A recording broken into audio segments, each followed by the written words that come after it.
Mais tout d'abord, en ce jeudi, on vous propose de faire le bilan du Salon Créé. La 9e édition s'est donc conclue hier soir à l'île Grand Palais.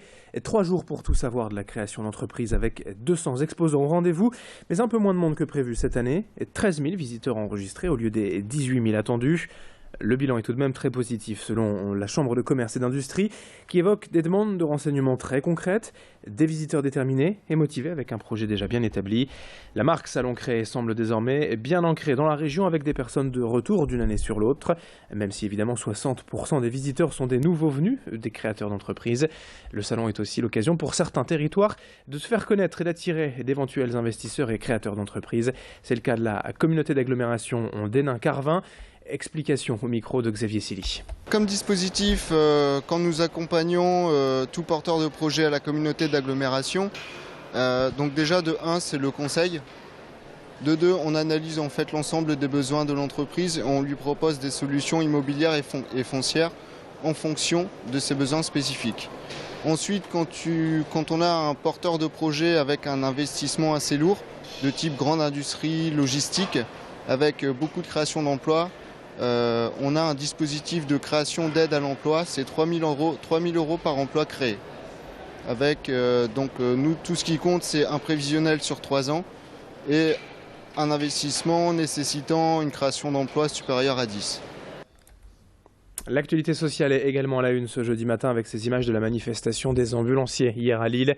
Une trentaine de sociétés se sont rassemblées aux abords de la préfecture, puis devant l'ARS, l'agence régionale de santé.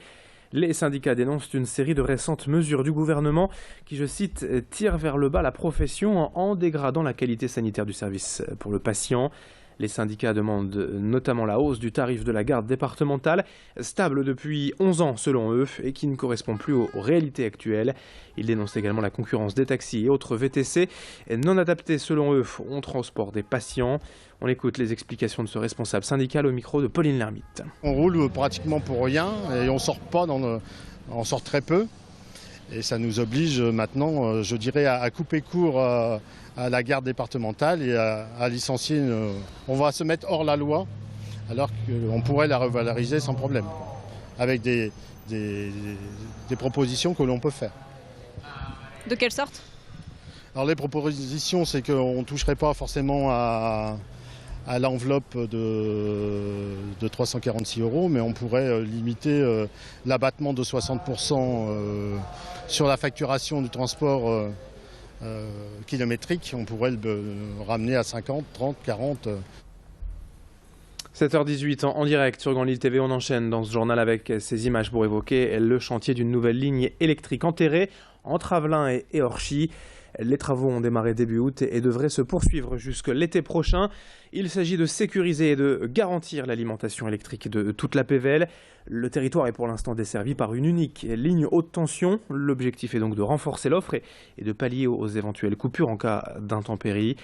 Ce chantier est longeant en grande partie la départementale 549 et le contournement de Pont-à-Marc. Une circulation alternée est donc prévue pour les prochains mois dans le secteur. Plus de 10 millions d'euros sont investis pour les 14 km de la ligne. C'est 20% plus cher qu'une ligne aérienne, mais l'impact environnemental s'en trouve fortement réduit. Explication au micro de Pauline Lermite. C'est un chantier qui se déroule très bien. Il y a l'aspect environnemental qui était pris en compte aussi. On parlait d'environnement, mais l'environnement, on traverse par un forage dirigé relativement exceptionnel de 800 mètres. On traverse la voirie, une rivière qui s'appelle la Marque.